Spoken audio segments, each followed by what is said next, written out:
and we are all the same. We are human beings with that spark of God within our hearts. That's what we should always be considering. We are all worthy of respect because we are that image of the divine in human form. Just like Krishna was, just like Arjuna was, just like Ram was, they were God in human form. You are also the same, but with a different mission. They had a very specific mission that they knew. They had to unblock the negativity that was overtaking the world in their times. But what they tried to tell everyone around them is that you and I are the same in our foundation. That divine spark of consciousness, of beingness, is within all of us. That in and of itself deserves our respect. For indeed, we are the image and likeness of God. That doesn't mean our hair and what we dress. It means that energy that animates us, that gives us the ability to think, that gives us the ability to know, to perceive. That energy is within all of us. In point of fact, to lesser degrees, it's in all things, in animals, trees, bugs.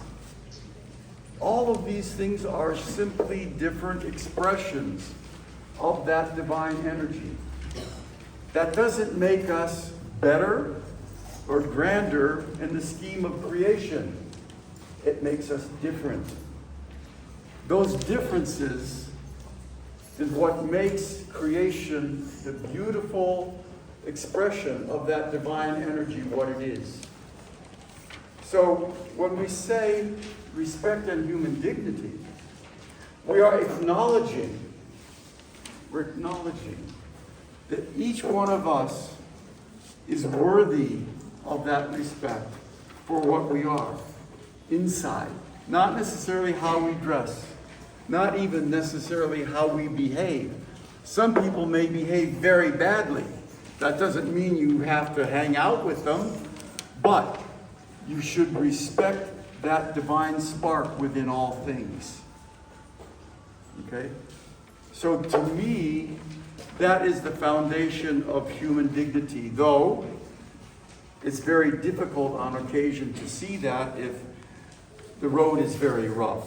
And let's say people are acting in a way that makes us sad or angry or whatever. And that's okay.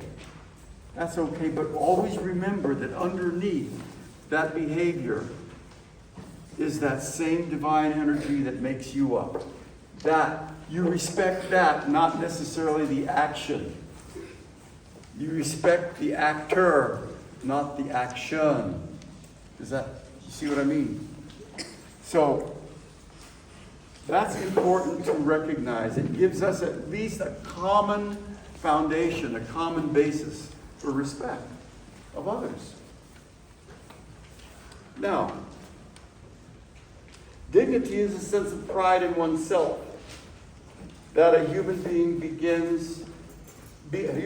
has within them. The conscious sense that makes us feel that we deserve respect and honor from others, and we should give it to others. However, there's always a but here. We can expect it to a degree, but we cannot demand it. Respect must be given freely, otherwise it's falseness. It must be given freely for its own sake, otherwise it's a lie. And each one of us must first respect ourselves for who and what we are. It doesn't matter, again, how much you know, what you wear, the friends that you hang out with. Those are of little importance. Those are of little importance. But let's say that we try to be a good human being. that we are always trying to help others when they're in need. Okay, you know, you don't have to bring it up, but you know, it's perfectly natural. So remember that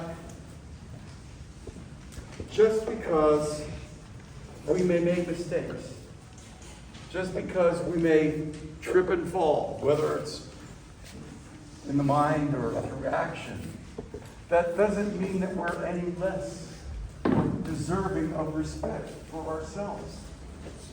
The important thing is when we fall, when we fail, the most important thing is to get up and take that next step forward. To get up, find out what went wrong. Use that failure or mistake as a foundation instead of a wall.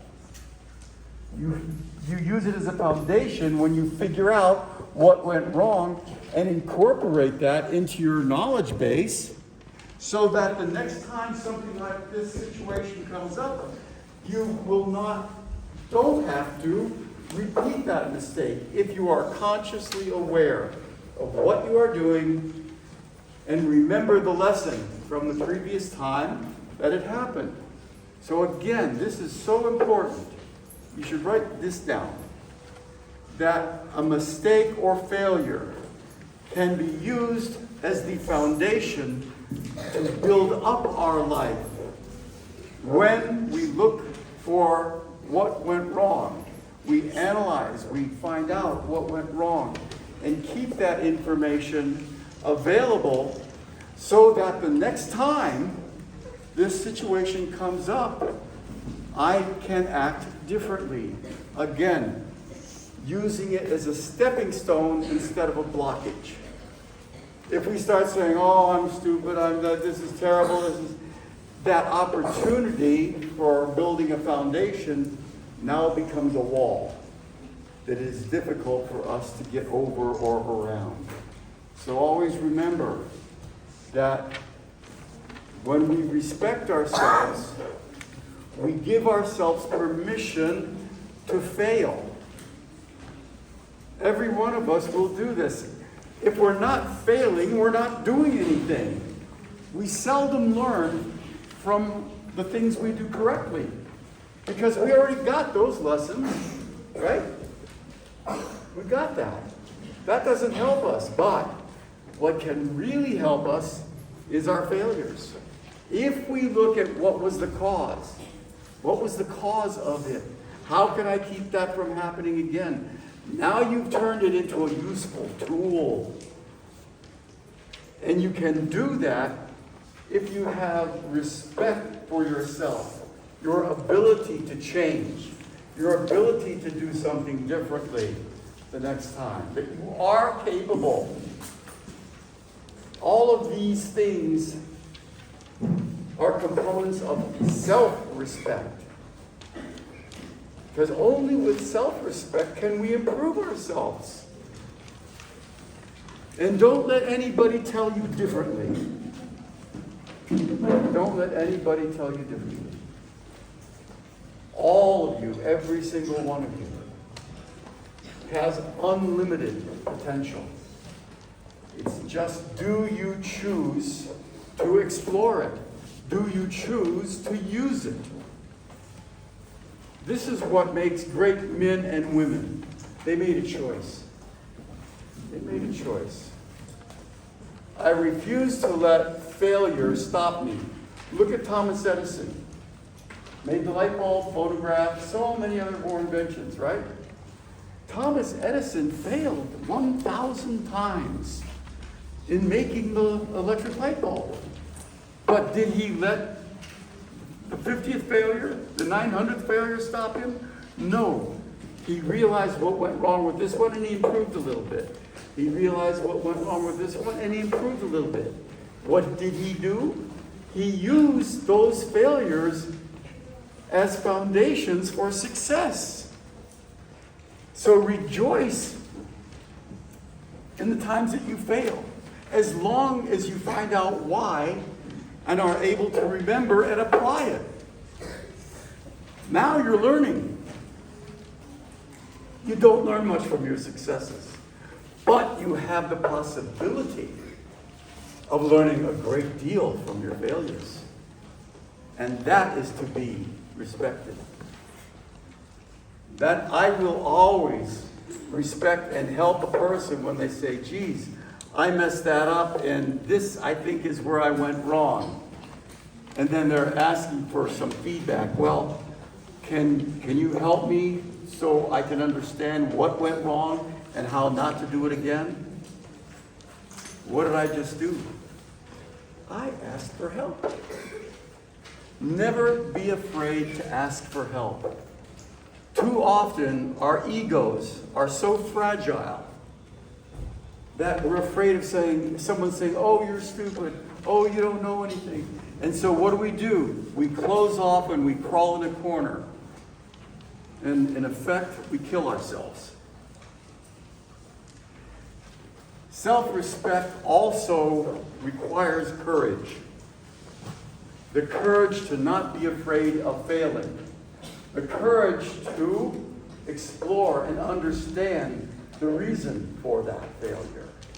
The courage to try it again, to try and do better. And you may not still get it the second or the third, but keep changing and improving. Sooner or later, I guarantee you, you will get it solved. That, to me, is worthy of respect. Where someone stands up, win, lose, or draw, they stand on their 2 feet and I'm going to try. I'm going to do, regardless of what anybody else says about me, doesn't matter.